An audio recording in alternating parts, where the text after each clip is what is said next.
Ayo everyone, here it is, Albert Einstein here back with another episode, and today I'm going to be covering a pretty special thing that happened on the community day. It was a Reddit AMA that Supercell actually let the public give a few questions, and there was more than a couple of their developers who were able to answer them. So it's like an AMA they say, but it's more like an Ask Us Everything since there's more than one person. So we're going to get right on with the questions and answers. So first off, Nightlight CR, who is the owner of Nova, I'm pretty sure, like a co-manager, I'm pretty sure. So he asked what balancing is, and like there's so many rock, paper, scissors questions that negatively impacted the last meta. And do you feel that the community's response was in line with the actual state of the game? If so, what do you feel went wrong in the balancing process, and how do you intend on avoiding this in the future? Supercell replied by saying, the Clash Royale podcast were the first time that Supercell really peeled back the curtains on the development process. And I know that I personally love the inside look at the mysterious inner workings of the team. Given that, what would you say is the biggest thing about Supercell or the CR team that would surprise the community? And when can we expect another podcast? Are there any plans for Rank 2v2? If so, how long until left do we have before we're even more addicted to this game than before? And then one of them said, see you in October, which is the time that the update is. So apparently it's a pretty big update and should be pretty groundbreaking. So for esports, the Crown Championship is a big move for Clash Royale, with the game truly entering the world of esports. What do you see as the future of competitive Clash Royale, and where do you want it to be 2 years from now? Supercell replied, with the development of an esports scene comes the natural entrance of esports orgs. Do you think this is good or bad for the competitive scene of Clash Royale?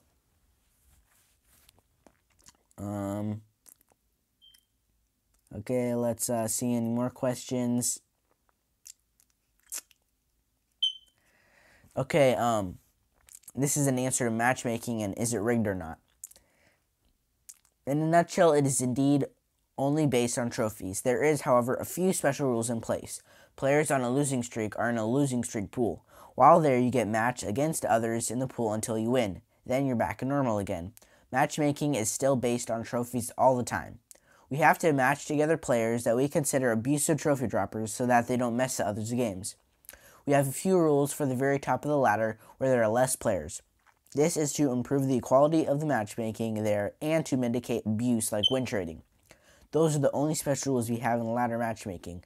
We are always reluctant to talk about exact rules, and we're not revealing the exact parameters for above rules either. The reason is that it just makes it easier to exploit and play around for those who want to exploit and abuse it, which tends to make the experience worse for the rest. That's from Stefu, one of the Supercell peeps. What else? How do you decide what to buff and nerf? Purely from stats, or does player opinion in places like this subreddit affect things? There's lots of things that affect the decisions.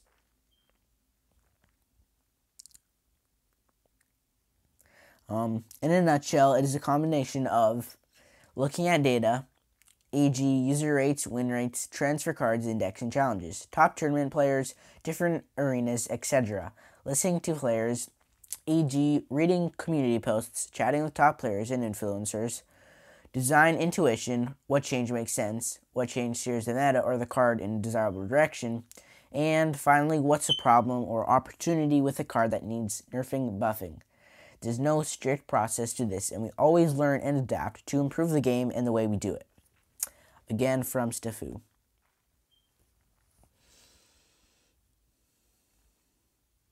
So, from Warlock CR, he said, hey, I've been playing the game since the first day of beta release, and it has been my favorite and most enjoyable game throughout my life, so thank you for that. Since March, many players, including myself, have received a strange genre of glitches that have been dubbed as the drag glitch, stuck glitch, and lag glitch. Here's a link to one of my posts about it, and here's another. I've noticed that the glitches occur more often when my iOS, no, not Android, is either charging or overheating. Clash Royale responded by saying, "Hello, Warlock CR. Thank you for taking the time to bring these issues up. We have spent quite some time investigating these issues and have done a number of fixes since launch. We believe the rate by which they happen to be much lower. Most issues we can find we fix quickly because we are able to find a way to reproduce them reliably.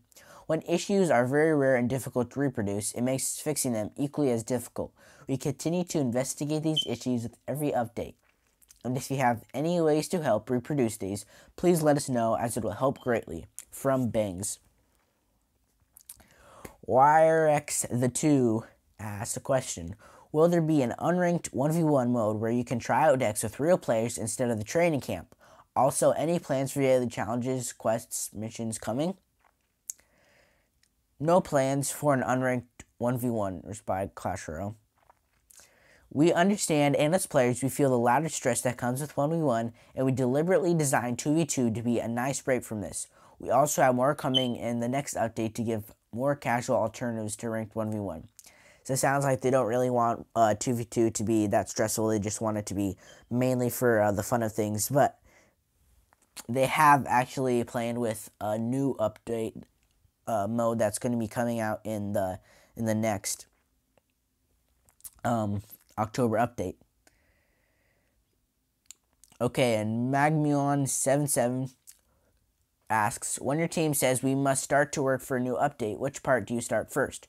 Drawing new cards, writing codes for new features, sound mechanics, small features, etc. And they said the first thing we do is to get around in a circle around a whiteboard and discuss what feature the game needs improvement or is missing altogether. We then evaluate what can be done in the time given. Afterwards, we divide the tasks amongst our disciplines. I think it means disciples or something. I don't know what that was. New card and sounds are usually a given, but we have to try at least one new card per update. We try to tackle big features, whatever. That's inconsequential because we don't really know the process of like what they do it. What else over here? Okay, from Deleted. I missed the King's Cup challenge with random decks. I think this challenge had a lot of potential and fun, but unfortunately, it was lacking a variety and the decks were not balanced at all. Any plans to bring this challenge back again? Clash Royale said, "Hi, we agree that it had potential, but it just wasn't quite as good as it should have been. For the next update, we have one cool variant coming of the random deck mode that I can talk about. The mirror mode where both players get the same exact random deck with the exact same deck rotation. It's kind of hard to find excuses when losing one of those matches, and we've had a blast playing around them."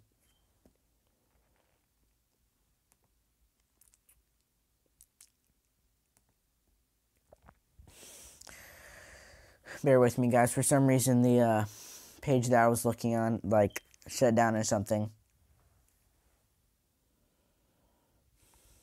So, recap, guys, there's also a ramp-up challenge mode that's coming soon. I will, once this thing is, this match is done, I will show you the ramp-up challenge, and I'll show you its specs. It's actually pretty cool because it ramps up in Elixir, as the game would say, and it's really fun, I would think.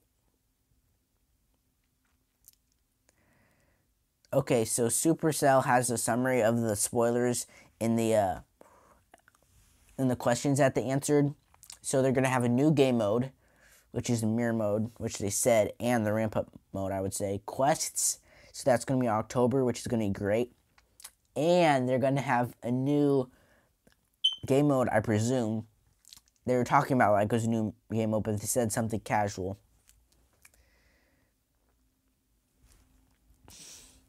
Okay, and they said, let's see, it's, a guy with a bunch of numbers asked, how many more new cards will be added to the game in the future? Supercell replied by saying, we are always looking to create cards for the game that make sense in the meta or are just plain fun. We aren't limiting ourselves. the reason why this guy asks is because, like, as more cards get introduced, then there's the possibility that the Viversity and rock, paper, scissors, therefore, will also get more prominent, and players probably aren't going to like that. So by doing less cards, there won't be as much of a chance that they're going to be rock, paper, scissors. And Supercell wants to eliminate that more, I would think. So then they're actually not planning on having a limit right now, but soon they're probably going to. And yeah, I'll get back to that in a few. And then Supercell replied to a question by Flamorion. Have you thought about having a healer troop like a doctor, medic, angel type thing that either has a beam that heals closest troop or a splash heal? Kind of like the heal spell, but now it's on the ground. It's going to be a pain in the neck because it's moving around a lot. But Kasha replied by saying, it's really tempting. A big danger to this kind of troop is that it could easily become too powerful. It might build up a crowd of troops that simply clutter up the battlefield. Having troops die with the addition of Elixir Cap gives the game a natural attack cycle and adds a natural break between moves to recompose. Heal spell fills that gap. Even that spell might need some rebalancing. So Supercell replied by saying that they already have a kind of unbalanced card already, aka the heal spell, and they're going to be trying to remedy that as now. So if they can't even really work out the card that they have in the game right now, it's not going to be any use trying to do that with a troop. What else do we have here? Okay, so Ludicrous asked which card was the most hardest to balance. Like, apply fair stats to it. Supercell was kind of being trolly right there. So first they said the credit card, basically like money is hard to balance. Pretty funny. But then they replied and said, on a more serious note, our balance guru says any 1 or 2 elixir card. And I can get that because the 1 elixir skeletons are pretty hard to balance because 3 skeletons and they're underpowered, but 4 skeletons and they're, according to Supercell's eyes, overpowered. I mean, I can get why 1 to 2 elixir cards are so hard to balance, just because they have so much change in just a few minor things that happen to them.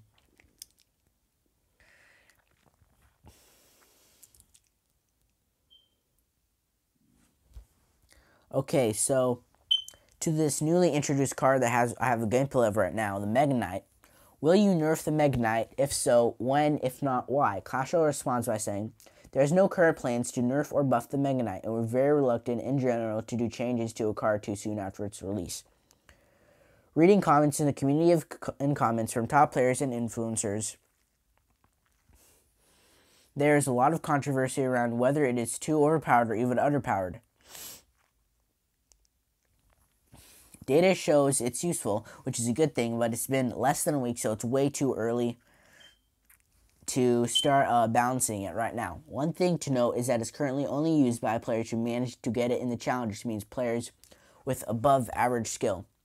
So Stifu answered that. So basically, it's too early in the game to balance something, so they can't put a finger on it yet. So we're gonna have to wait a bit. But in my personal opinion, I don't think that